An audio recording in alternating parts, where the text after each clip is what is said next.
Hey everyone, welcome back to Corporate Decoder. Today we're diving into a report from Myriad Genetics, a company that's all about genetic testing. Get ready because this report has a few surprises that might make you question what you thought you knew about their health. Before we start, if you appreciate getting straight insights from corporate documents, make sure you're subscribed. We also have a Discord community linked in the description below. Feel free to join. So what's the story? Myriad Genetics just released their financial results for the 3 months ending in March of 2025. This report gives us a peek into how the company is performing. We're going to break down the key numbers and tell you what they really mean. The most important thing to understand in these kind of reports is what they have to say about their financial condition.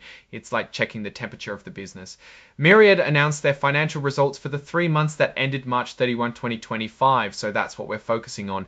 To get into it, we're going to look at Exhibit 99.1, which is their Earning 9, which is their earnings release.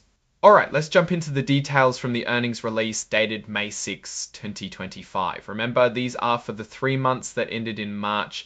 First up, let's talk about revenue. This is the total amount of money the company brought in. For the 3 months, Myriad's total revenue was about $186 million. Now let's look at gross profit. Gross profit is what's left after you subtract the cost of making their tests from the revenue. Myriad's gross profit was roughly $144 million, which is about 72% of their revenue. Research and development, or R&D, is crucial for a company like Myriad. It shows how much they're investing in new tests and technologies. They spent around $30 million on R&D. Selling, general and administrative expenses, or SG&A, cover the costs of running the business like salaries, marketing, and other overhead. Myriad's SG&A expenses were about $128 million. Now this is interesting, other operating expense. It looks like other operation is actually other operating income because it is a negative number of about $786,000, meaning that there was more income than expense. Here's what everyone cares about, the bottom line. Myriad had a net loss of about $23 million for the 3 months that ended in March. This is what's left after all expenses are subtracted. It means the company spent more money than it made. It's always important to look at how much cash a company has on hand. It's like their emergency fund. Myriad had about $215 million in cash, cash equivalents, and short-term investments at the end of March. This gives them some breathing room. This tells us how much cash the company is generating from its normal business activities. Myriad's net cash from operations was about $12.7 million. Capital expenditures are investments in things like equipment and property. Myriad spent about $3 million on these. Investing activities include things like buying or selling investments. Myriad used about $5 million in investing activities, meaning they spent more than they got back. Financing activities involve things like borrowing money or issuing stock. Myriad used about $2 million in financing activities. Overall, their cash decreased or went down by around $21 million during the 3 months ending in March. Now, let's move on to the non-GAAP numbers. These are adjusted numbers that the company uses to show what they think is a more accurate picture of their performance. Myriad's non-GAAP gross profit was about $139 million. Their non-GAAP operating expenses were about $132 million.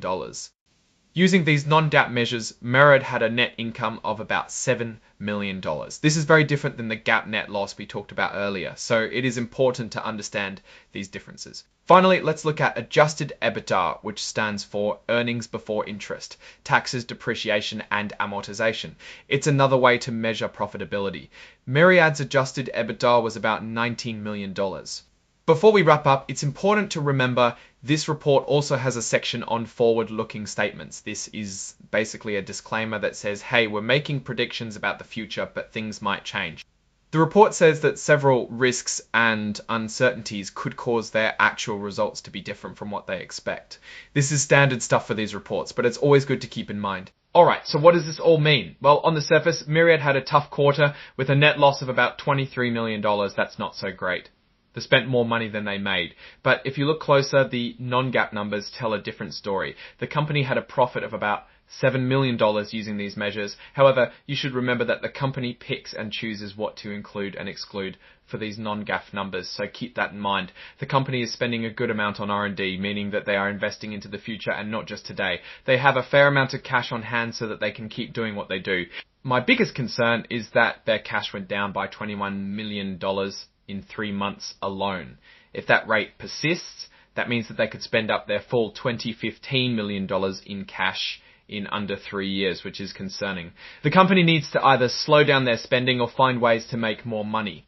Overall, the company is doing fine, but there are several red flags that I think should be mentioned. Alright, that's our breakdown of Myriad Genetics' latest filing. What's your take on these numbers and what they signal for the company's future? Drop your thoughts in the comments. If this analysis was valuable, hitting that like button really helps, and subscribe for more deep dives. Don't forget to check out the Discord in the description. Thanks for watching. See you next time.